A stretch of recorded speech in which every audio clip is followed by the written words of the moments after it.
Hey everybody, my name is Dr. Clark and I'm going to walk you through some of the key information you need to know to complete your key assessment project. The first thing you need to know is that regardless of your major, no matter what it is, whether it's in the College of Education or without the College of Education, you will need to use TaskStream in this class. If you are taking multiple classes that use TaskStream, you only need one TaskStream subscription each year. In order to pay for your TaskStream subscription, it is like purchasing a textbook. You will either click on the link here and it will take you to the places you need to go to log in and pay for your TaskStream subscription, or you can also go to our local EKU bookstore and they have them there that you can purchase. So there's key information that you'll want to read carefully about the key assessment. The key thing that I want to impart to you is that in order to be eligible to earn a passing grade in SED 104, you must meet the minimum standards for the key assessment. So even if you have an A+++++ in SED 104, if you do not complete and score a minimum passing score, you will not earn a passing grade in the class, which means you will earn an F. So please be very careful to follow the requirements. You'll have multiple opportunities to submit your key assessment for your instructor to give feedback to help you be successful. And you will also be able to access the rubric. We're going to look at it in just a second. There are several hyperlinks that are available in this description. One has the assignment description itself. And we've set this up so that you can see the assignment description, the assignment requirements in its entirety. But you will only be submitting in smaller chunks for the instructor to review. There is a master template, and we're recommending that you leave that template intact. And you will only be graded on the parts that we are asking you to complete. So there will be sections when you turn in your first two check-ins where you're only going to be doing a little bit of the assessment, and that is fine. That's where you'll get the good feedback to help you complete the assignment. But I would not delete anything that is in this template unless you're specifically told to take it out by your instructor or the notes tell you that. We've included directions and notes within the assignment to help guide you. As you're completing the assignment, though, you'll want to take out these blue notes. So after I complete these steps, I would delete this information, and this just reminds you of the importance of what you are doing. To begin working on this, I'm able to type in this document because I own it, but no one else is able to do that, and when you try to type on it, it won't let you do that. What you'll need to do is download this document, either download it as a Word document or make a copy of it to your Google Drive. Either one is fine, so that you have the key information. And this just gives you, excuse you, all the background you need to know about the assignment. We also have for you an assignment template. The assignment template is what you will have to copy, or I would recommend that you copy it because all of the formatting is in there in order to complete the assignment. It also has lots of notes that you will want to delete as you go along. So the first thing you're going to do is go up to this File button and click on File, and then you're going to click on Make a Copy. Once you make a copy of this document, and you're going to click on the name and say your last name. My last name's Clark, and I'm going to name it Fall 2018, and then you leave that SED 104 key assessment. You're going to want to put it hopefully in a folder that says SED 104. You might see that it's just going into your drive. It'll say My Drive. That's fine. That means that it's being placed in your Google World. You will need to be logged in, and I'm going to say OK so that it goes ahead and creates that document. You will have to be logged into your Google account through your EKU email. And I am right now logged in as my EKU person, but if you're not, I'm going to show you how you can do that. So if you open up a new window on any browser that you're on, you are going to go to, not Google, but go to Google. And once you're in Google, look over here on the far right side. If you see that you are not logged in, and I'm going to sign out so that I am not logged in, and just give it a second. Now I'm going to go back to Google, and I should be logged out. All right, so I've got my Google search, and most of you are familiar with looking here. But if you look up in the upper right-hand corner, it says sign in. So I'm going to click on that sign in button, and it might pop up any number of accounts that you have. I have a personal account, and I've got my EKU account. If you've never logged in EKU account, then you would click use another account. Mine's already in there.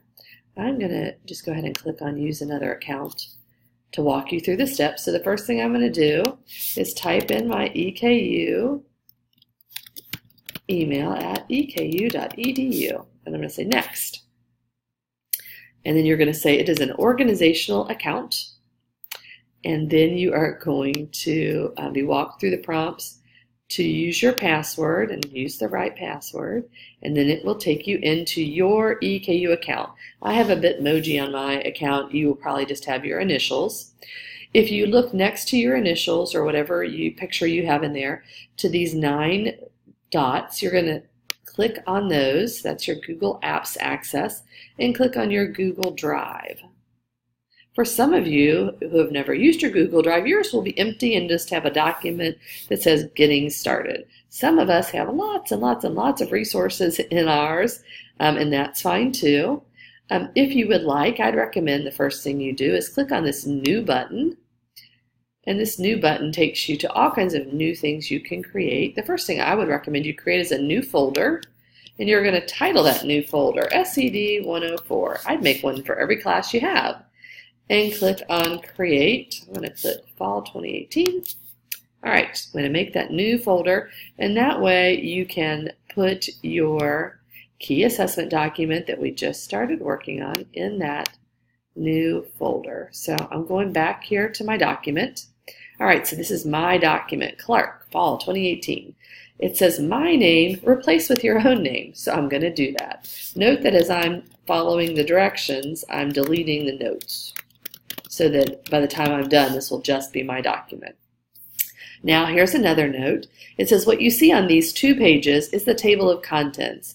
You don't actually start typing until page 4. This is automatically generated based on the template that I set up for you to make this seem like to be a more professional document. For our key assessment part 1, you'll notice that I've added some notes here, and you should take these notes off. But it's letting you know that for key assessment part 1, the overview, you can earn 2.5 points.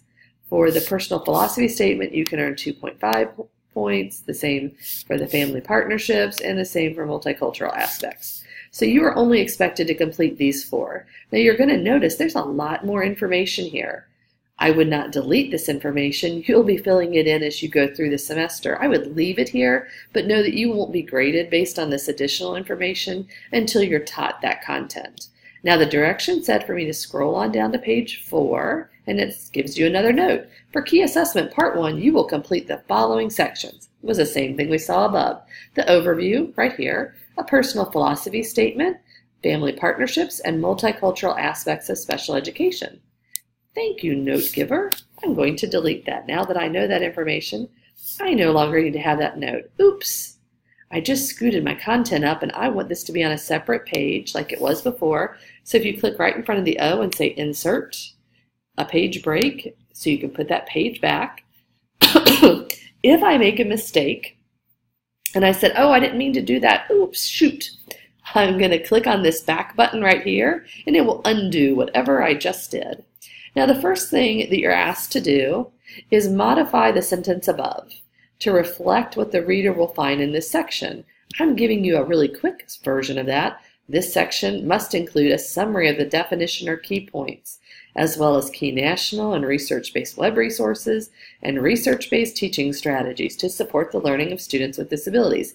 So I'm asking you to take this section and restate it in your own words or rewrite it. The simplest way to do that is to say this section includes, right? And then I say, oh, that's kind of boring. I can say in my overview of special education, or in the overview of special education, In the overview of special education, you will find A, and then I can continue stating what they will find. All right. If you are restating what's already there, make sure that you take out the underlines that are there.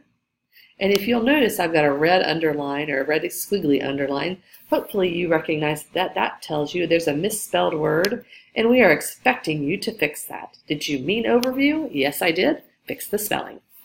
Alrighty, after you change this text, then you will take out the note to modify because you did modify it, and hopefully you will make a nice change to that. Next, we're going to cover the summary of federal and state legislation, and you've got another blue note that after you fill in this section, you will need to take the blue note out. It says summarize the federal laws, IDEIA or IDEA, ADA, and ESSA. And remember that ESSA was No Child Left Behind, and now it is Every Student Succeeds Act, and Kentucky state laws supporting special education. If you're feeling a little lost, remember that in your textbook you have information about the federal law, and in your Blackboard shell there's information about Kentucky and how Kentucky follows federal guidelines. So you're just expected to write a few short sentences that tell us what you know about this information. Next, you're going to talk about the 6 pillars of special education. Those include least restrictive environment, and free and appropriate public education, multi-factored evaluations. Your instructor will help you if you're having trouble finding this information in your textbook. But remember that you will need to say more than just least restrictive environment. Least restrictive environment means that students with disabilities should, and you're going to tell what that means. What does FAPE mean? Give us some information that shows that you understand these concepts. In your personal philosophy statement, you're going to tell what you believe to be true about special education.